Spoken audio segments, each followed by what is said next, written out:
This is Real News Media TV, coverage you can trust. Please like, share, subscribe, and hit the notification bell. Select all for daily news updates. Good morning, my Real News Media TV family. Thank you so much for tuning in this morning, and I'm wishing for everyone a wonderful and a productive day. And in the news this morning for June 27, 2023, attorneys suggest authorities to blame for escape of client charged with 4 counts of murder. A St. Elizabeth attorney representing murder accused Ann Ward Kirky Hines is suggesting that a delay in the justice system and a breakdown in lockup management contributed to last week's jailbreak at a Black River Police Station lockup. Attorney Thomas Levine told the news on Monday that his client, who is facing a quadruple murder charge and was one of 8 inmates who escaped during the jailbreak on June 19, had protested about his trials being continuously delayed following 2 incidents in 2015. Mr. Hines has been complaining bitterly in court about the length of time that it has taken for his matter to be tried, and as it relates to his defense, he was always ready for his matter to be tried. He is charged with others in relation to the quadruple murder, so there are some delay with the co-accused, but as it relates to him, he was always ready for the matter to be tried, said Levine. Hines has been charged in relation to the murders of 4 farmers, Archibald Brown, 60, his brother George Brown, 57, Maurice Sanderson, 40, and Ezra Wright, 73, in the remote community of Claremont in northern St. Elizabeth on May 27, 2015. At that time, police had said he was believed to be the leader of a gang which was a remnant of the infamous Stonecrusher gang. In July 2015, he was found hiding in the ceiling of a house in Hatfield, Manchester, and apprehended. 2 weeks after his escape from the lockup, Hines' quadruple murder trial is set to begin. The police are unable to account for the whereabouts of my client, and he has a trial, the murder matter that was set for priority to start on July 3, said Levine. Hines is also on a 4-count indictment before the St. Elizabeth Circuit Court for a reported shooting incident on January 19, 2015 in Breadnought Walk, St. Elizabeth. It is alleged that there was a shootout with several police officers. That matter is set for trial for November 22 as a priority, said Levine. The attorney added that he was surprised to learn of his client and other high-risk inmates being in the same lockup. In relation to the shooting matter, he was also ready for that one to be tried also, so it was after much complaining in court by both him directly and myself that we were able to push the matter to be set for priority trial in the St. Elizabeth Circuit Court, said Levine.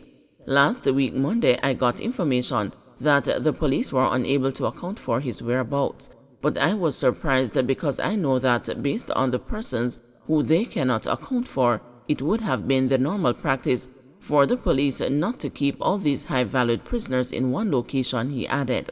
He said Hines was previously moved from the lockup in Black River to May Pen. There was some issue based on what the police explained, that there was some information they received as it relates to the cell block, and my client was removed to May Pen. Then they took him back and placed him with these high-valued prisoners with multiple charges against them stemming from different incidents, said Levine. I am looking out to hear from Mr. Hines so that he can present himself back into custody or for the police to tell me if they have found him, added the attorney. A police source told the news that there have been reports of Hines being seen in Montego Bay since his escape from lockup, but he has eluded the police. The information is that he is in the Montego Bay space. So far, police have done 2 operations, and one of the places where he was reportedly spotted is his relative's place, said the source. The other detainees who escaped on June 19 are Oral Cole, 31, from Comfort Hall, Manchester, Richard Brown, 34, from Middle Quarters, St. Elizabeth, Alric Hutchinson, 38, from Brighton District, St. Elizabeth, and Dean Simpson, 34, from Turner Top, Manchester, who were all in custody charged with robbery with aggravation. Javon Sims, 25, from Copperwood, St. James, and Kenneth Stewart, 30, from Beacon Hill, St. Catherine, were both being held for murder, and Demar Williams, 29, from Gravel Heights in Spanish Town, St. Catherine, is facing a shooting with intent to charge. Fire damages house in Beverly Hills. Fire damaged a house on Mount Claire Drive in Beverly Hills, St. Andrew on Monday afternoon. The fire reportedly started as a result of burning to clear land in the nearby Karachi community. Beverly Hills resident Colin Chen told the news that the ember from that fire apparently caught a neighbor's house and ignited, destroying the roof. She said 3 fire trucks responded to the blaze, which is now under control. She said 3 fire trucks responded to the blaze. Ms. Chen urged the authorities to clamp down on the issue of burning to clear land. Prime Minister Holness again defends a pay hike for political directorate. Prime Minister Andrew Holness is again defending the massive pay increases granted to government ministers and members of parliament. The controversial increases, which came into effect last month, have caused much public debate with calls for a rollback. But speaking at a Jamaica Labour Party meeting in southeast Clarendon last evening, the JLP leader again argued that the new wages will attract better talent to the political system. He added that ministers and parliamentarians are being unfairly criticized for the pay increase. A lot of people believe that the job of an MP and the job of a minister is just to stand up in front of a microphone and say, "Show up!" or to go into the constituency and sit at a bar and drink. There are those who believe that ministers don't do anything other than go in their office and give directions to the permanent secretary. That's not quite the case. Ministerial work is very involved. Ministerial work requires certain competencies. And what we are doing in the Labour Party is ensuring that our team gets the exposure at all levels. It is you who hold us to account.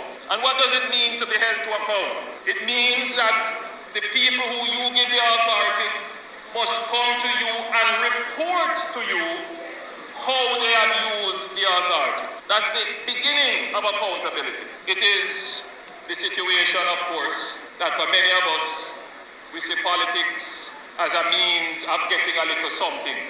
So some people follow politics for benefits. But that is not the be-all and end-all of the politics of the Jamaica Labour Party. The people who are here are representing their communities, and they are giving good advice, they are making complaints where necessary, and they are holding us to account and bringing us up to date about what is happening all over.